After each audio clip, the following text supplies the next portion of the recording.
আসসালামু আলাইকুম। তো সবাইকে জানাই মাহে রমজানের অনেক শুভেচ্ছা। তো দেখতে দেখতে চলেই এলো রমজান মাস। তো মনে হচ্ছে না যে সেদিনকে রোজা রেখেছিলাম, আবার রোজার মাস চলে এলো। তো সেই জন্য মাছ খাবারের জন্য কিছু টুকিটাকি বাজার করা হলো। তো এখানে দেখতে পাচ্ছ যে ইপ্পি। তো ইপ্পি এখানে 40 প্যাকেট মতো নেওয়া হয়েছে, কেননা ছেলে স্কুল যায়, মাঝে মাঝে টিফিন বানিয়ে দেওয়া হয়। আর এখানে 3 কেজি মতো মুসুর ডাল নেওয়া হয়েছে। মুসুর ডাল ছেলেরা খুবই ভালো খায়, মানে রোজ বানিয়ে দিলে রোজই খাবে। আর সেহরির টাইমে মানে সিদ্ধ করার জন্য নেওয়া হয়েছে। আর এখানে নেওয়া হয়েছে সাদা তেল।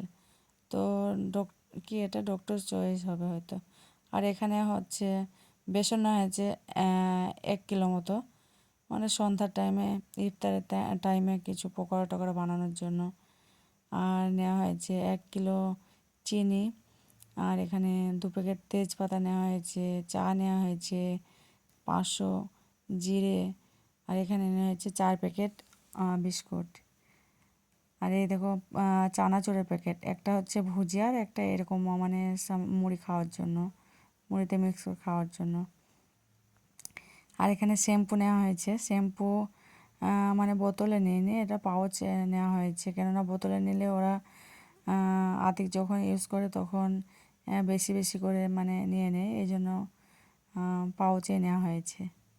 তো এখানে নেওয়া হয়েছে 3 কেজি মতো সরিষার তেল। তো এটি ঘানিকল থেকেই নেওয়া হয়। কলের তেলটা অনেকটা ভালো। আর এখানে দেখতে পাচ্ছি যে কুমড়ো আছে, আছে বেগুন, ভুট্টো। তো এগুলো আমার আব্বাদের জমি থেকে হয়েছে, তো আব্বাদের বাড়ি থেকে নিয়ে এসেছে।